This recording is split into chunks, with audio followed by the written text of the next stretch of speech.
Allez, bonjour à tous, petite vidéo. Ça a bien avancé là ces derniers jours. J'ai bientôt fini là le nettoyage en fait des clôtures. Donc les deux parcelles là, la première et celle de là-bas au bout sont faites. Là, celle de la mare, je viens juste de la terminer ce matin. Et du coup, il me restera celle du fond. Et là, comme vous voyez, il y a du petit changement là pour m'éviter de la manutention de filets électriques, parce qu'en plus de ça, il y avait surtout un filet là vers le mont qui restait statique, et ça en fait quand vous laissez un filet électrique statique et que vous le bougez pas, il commence à prendre une mauvaise forme et à faire moins effet. Et là c'est pareil, vu que la parcelle de la mare, il y a beaucoup de découpes. Plus vous faites de découpes et d'arrondis au niveau du placement de vos filets, plus moins ils vont être efficaces en fait, parce que vous perdez du jus et vous perdez en fait le filet, il n'arrive pas bien à se tendre, il se plie un peu, et du coup les chèvres elles peuvent sauter dessus. Donc là en fait il y a du coup une clôture qui est là, une clôture qui est juste derrière la mare là, donc du coup ça fait un parc que je peux ouvrir et fermer comme je veux. Donc là en l'occurrence c'est ouvert. Alors pourquoi j'ai ouvert autant? Parce que là du coup elles ont ce parc là, elles ont du coup tout le tour de la mare jusque là du coup, et là après il y a un autre du coup grillage pour enlever le filet électrique là qui était tout le temps vers le mont. Et du coup comme ça ça me permet du coup d'avoir des parcelles déjà pré-découpées, et puis en plus de ça, quand je veux les faire passer d'une parcelle à une autre, ça fait un couloir. Notamment, alors je vais vous faire voir vite fait parce que ça c'est intéressant aussi. Alors pourquoi j'ai mis des barrières police et pas des portes pour bétail par exemple? C'est parce qu'en fait du coup comme j'ai les poules et les oies, si je mets des barrières pour bétail, donc c'est bien parce que du coup elles peuvent passer, sauf que vous connaissez les chèvres, elles savent passer dans les barrières pour bétail. Et du coup si je rajoutais un grillage par dessus, du coup les poules et les oies peuvent plus passer, alors que là du coup les chèvres sont bloquées et les poules et les oies peuvent passer juste en dessous. En dessous je crois qu'il y a 20 ou 21 cm. Alors petite particularité, pardon, donc là il faut que je le fasse, je l'ai pas encore fait. En fait je vais ouvrir ce petit bout de grillage, je vais le découper, et comme ça en fait elles pourront passer de la parcelle 1 à directement la parcelle de la mare. Et du coup je pourrais conserver en fait cette parcelle là qui est en coin, du coup vraiment que pour le pâturage, et plus du tout elles passeront plus du tout en couloir pour accéder à celle-là. Donc du coup celle-là elle sera vraiment préservée pour le pâturage.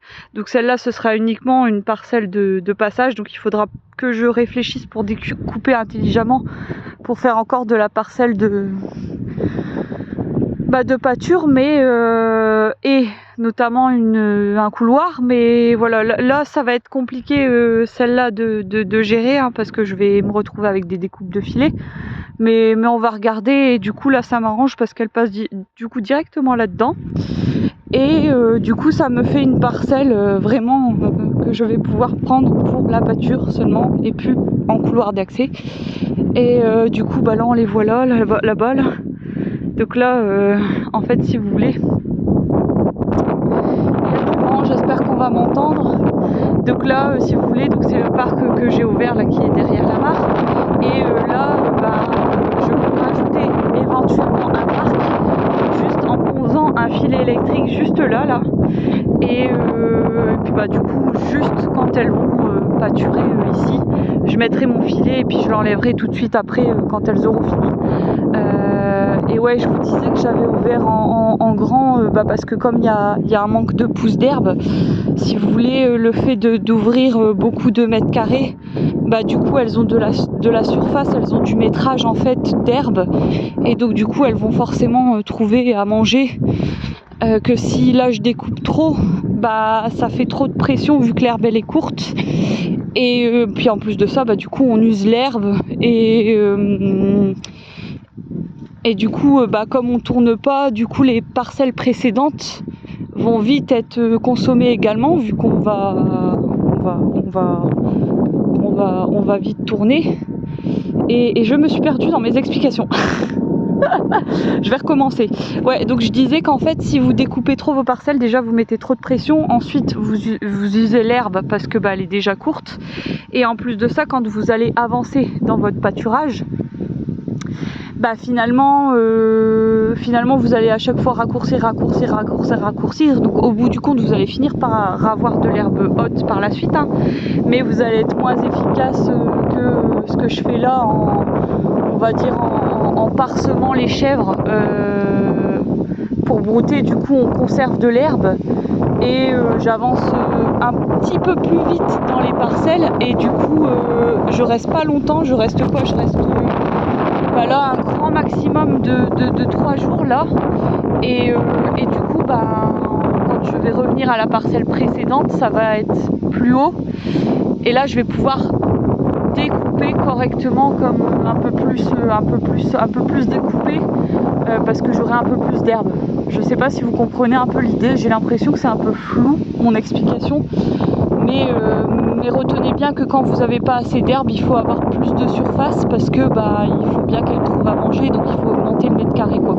La surface à moi à la chèvre, mais la surface à votre bétail quoi. Il faut augmenter la surface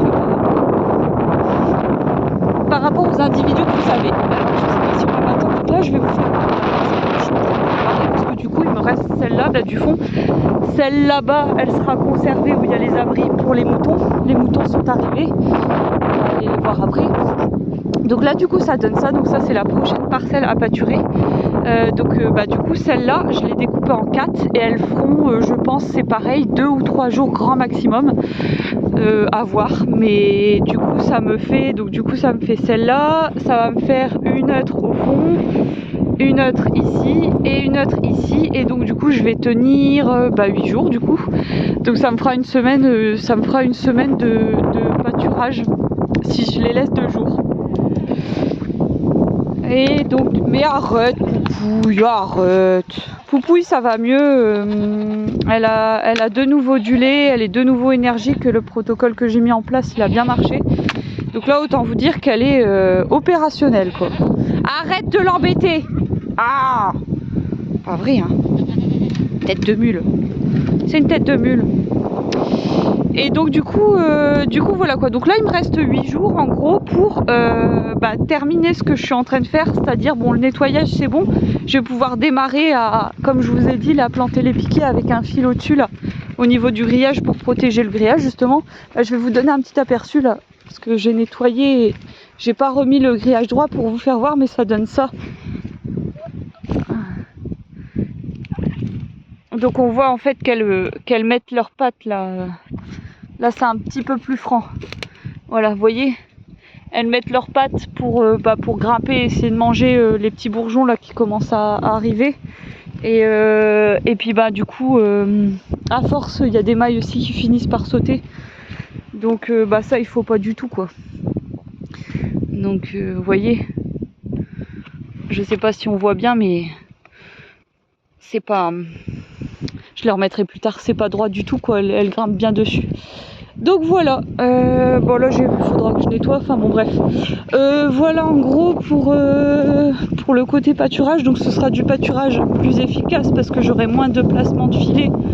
Surtout que ces placements de filets là étaient assez compliqués à mettre. Vous avez bien vu que la parcelle du fond que j'ai découpée en 4 là, en fait c'est simple, hein, il suffit de tirer un filet tout droit, en prendre un autre, retirer le filet, le deuxième filet tout droit, ça fait une croix et puis clac quoi, c'est terminé quoi. Donc alors que là la mare je dois faire 3 ou 4 découpes des fois.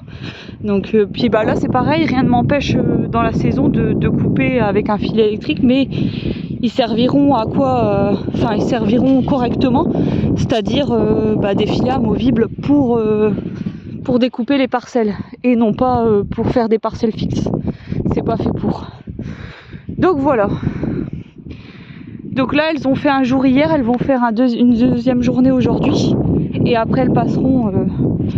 Je les laisserai pas une troisième journée parce que l'herbe est quand même un peu trop courte, je trouve. Donc ça, c'est vraiment à vous de voir en fonction de la hauteur. Elles étaient un petit peu plus longues dans ces parcelles-là. Et celles du fond, là, comme je vous dis, je les ai mis 3-4 jours. Et là, du coup, elles feront que 2 jours sur la parcelle de la mare. Et par contre, ouais, la dernière parcelle, ce sera 2 x 4, quoi. Donc j'ai encore un petit peu de temps, mais bon, ça va aller vite, hein, ça passe tellement vite. Donc du coup, voilà. Et on va aller voir les moutons. Les moutons qui sont pour l'instant enfermés et qui sont pas encore dans la parcelle. Pourquoi? Parce que déjà elles sont arrivées dimanche, donc là on est vendredi. Elles sont assez farouches. Et je vais ouvrir. Bon, je pense qu'elles vont se lever, mais c'est pas grave, je vais remettre du foin. Donc là, en fait, si vous voulez, je vais y aller tout doucement. Voilà. Donc voilà les moutons. Donc, alors, pour vous expliquer un petit peu, je vais me mettre là comme ça pour le moment. Voilà. Alors, j'ai acheté 3 brebis et un bélier. Donc, il y a 3 Suffolk, là, les têtes noires. Et celle qui a tête blanche, là, c'est une boulonnaise. Donc, c'est des races à viande du nord. Donc, normalement, elles devraient pâturer toute l'année dehors. Sauf peut-être quand elles vont faire leurs agneaux. Peut-être pendant un mois et demi, les laisser à l'intérieur pour bien surveiller. Mais sinon, normalement, elles devraient pouvoir rester dehors et gérer l'humidité de l'herbe et tout ce qui s'ensuit. Donc là, déjà, comment je pourrais vous dire ça? Elles ont à peu près 3-4 ans. Donc c'est des adultes qui ont déjà mis bas une fois, voire même 2 fois. Et du coup, c'est pas des novices. Et là, on est en train de les sociabiliser et j'attends que le tondeur passe. Donc là, il devrait passer lundi ou mardi. Et du coup, ce sera plus pratique pour gérer les brebis au niveau de la tonte. Et une fois qu'elles seront tondues, j'ai un traitement à faire parce que je sais pas si vous voyez, je vais mettre au-dessus. En fait, elles perdent, il y en a une là qui perd du poil. Alors j'en ai une qui perd du poil au dos et au niveau du cou, celle qui est au fond. Et j'en ai une, je crois que c'est celle qui a la tête blanche. Elle a, ou non, celle-là. Je pense que c'est celle-là. Elle perd aussi de la laine au niveau du cul. Et en fait, apparemment, ce serait des parasites. Et j'ai regardé, je pense que c'est des poux parce que ça avait des petits pois noirs. Et donc du coup, j'ai été chercher un produit chez le véto, appliquer soit en spray, soit avec une éponge. On fait tremper l'éponge dans de l'eau avec du produit et puis on applique sur le dos. Donc forcément pour faire ça, il faut que la laine soit retirée.